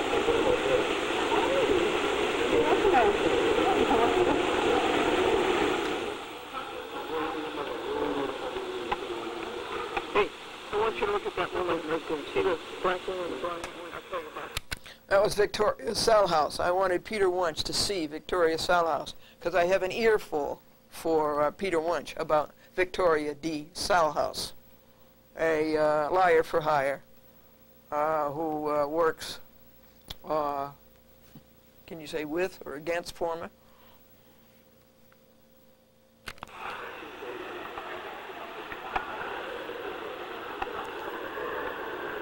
What's going on here? The next obstruction, signing a proxy statement.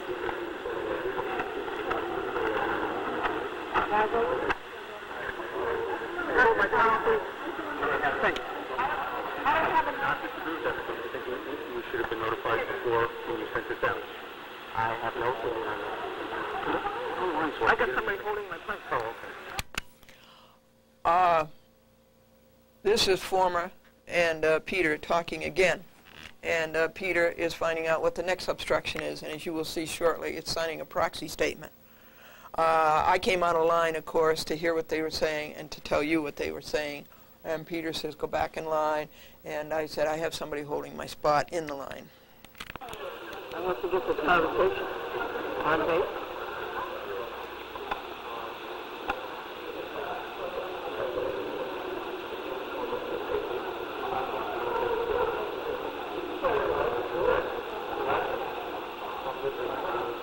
Peter is a certified public accountant.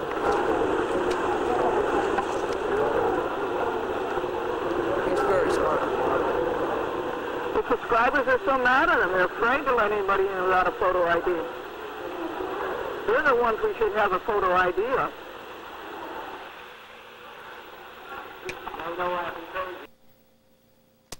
So here we have former and Peter Wunsch talking over what the next obstruction will be.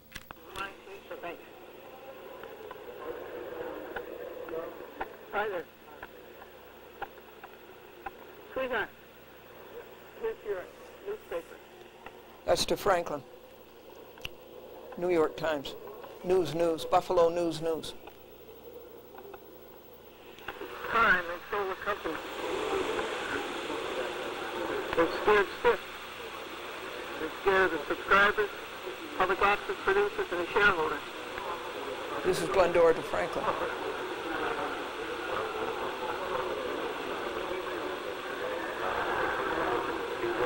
They're picking every reason apart.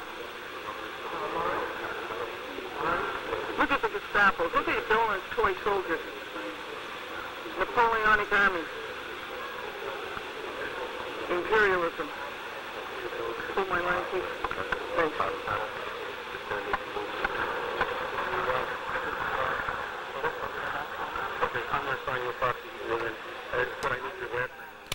Peter comes by and he says, okay, I'm going to sign your proxy. Okay. You have proof that you're...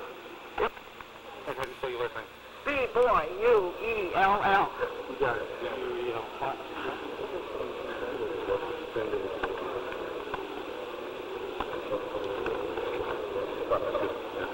This is my line. This is my place, and he's holding it for me. No, I'm not getting at the end of the line. Yeah. M-C-K-E-O-N again. Gestapo. Saying you people. No. Place, and he's holding it for me. No, I'm not getting at the end of the line. You're insane, you people. No, we're not. No, we're not insane. Cablevision enjoys insanity. We don't suffer from it. Cablevision doesn't suffer from insanity. Cablevision enjoys insanity.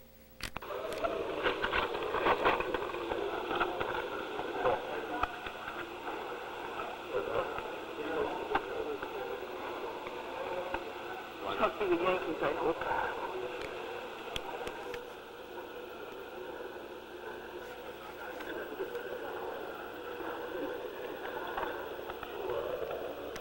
The annual meeting's 9 minutes late. Can you believe this?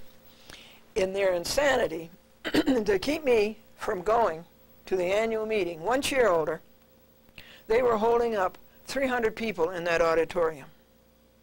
It was 9 after 10. The annual meeting was scheduled to start at 10 a.m. And so what's going on? The next obstruction, Peter is signing the proxy statement. And here are 300 people in the auditorium, and Charles Dolan, and his band of hoods, the board of directors, okay, and his so-called management and officers. Here they are, all waiting in the auditorium for the annual meeting to start, and it's being held up because they're trying to find obstruction after obstruction to keep this shareholder out of the annual meeting.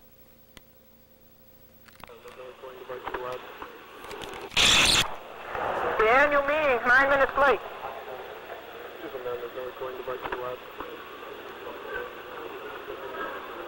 So I don't have a recording device that you know of? So they had 2 toy soldiers behind the desk. They had about 12 others in the lobby.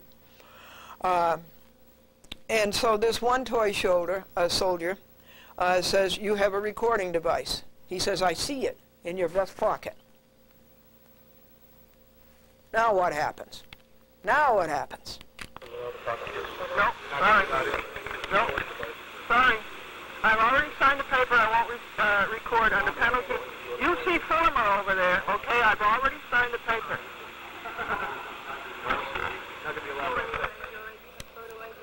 See, what they don't know is that what you know is that paper said that I wouldn't record at the annual meeting. It didn't say anything about before I got to the annual meeting. Photo ID? Hey, Peter, we got another Gestapo here, right here. She's going to have a proxy in 2 seconds. Okay, we have another one about the last. What does he have? Put it in. I'll put it back in the car again. I'll put it in the car. Stay here and sign the proxy.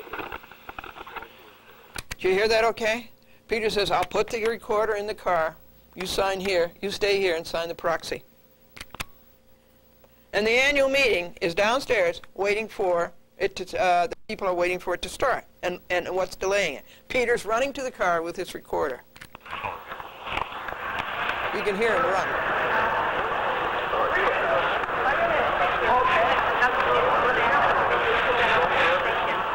This will be the end.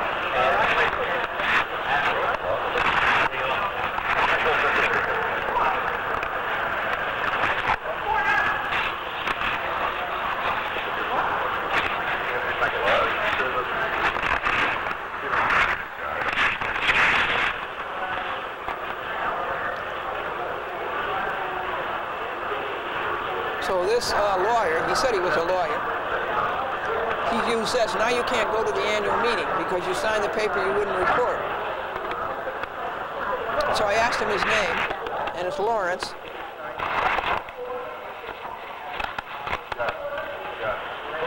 Another liar for hire.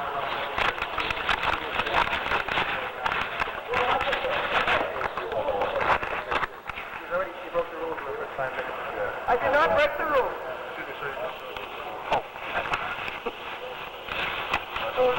No, I'm not breaking the rule. I signed the paper. I will.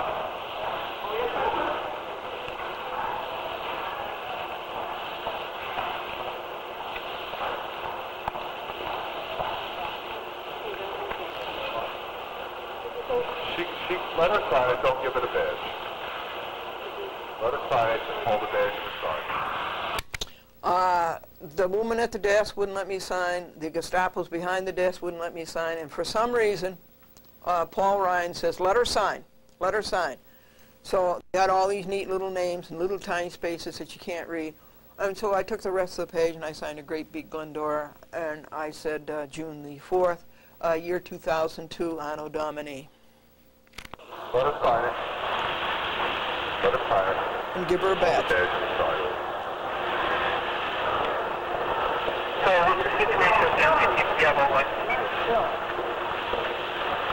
And that's when they gave me the badge. You want to see the badge?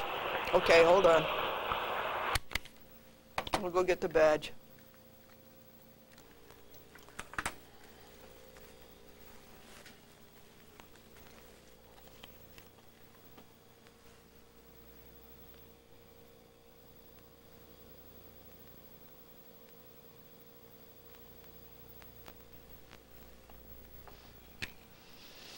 It's not a shareholders meeting. As one shareholder said last year, it's a family reunion. That's a point I want to make out to you before I forget it, okay? This is a phony excuse for a corporation. It's a family business masquerading as a corporation, and it's a big cheat. It's a big cheat.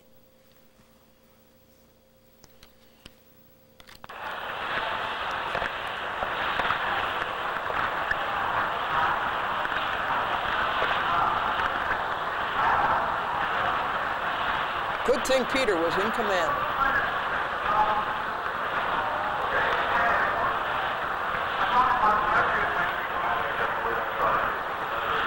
Okay, now okay. Peter says you have to sign the proxy, and that's all. Charlie coming with the proxy? Yeah.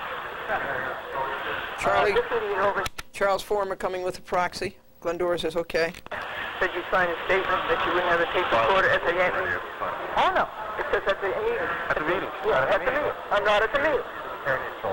Oh, attorney, what's that mean? It's a liar for hire. That's our attorney. That's what he said. We go by what he says. An attorney, Glendora says, what's that? Nothing but a liar for hire.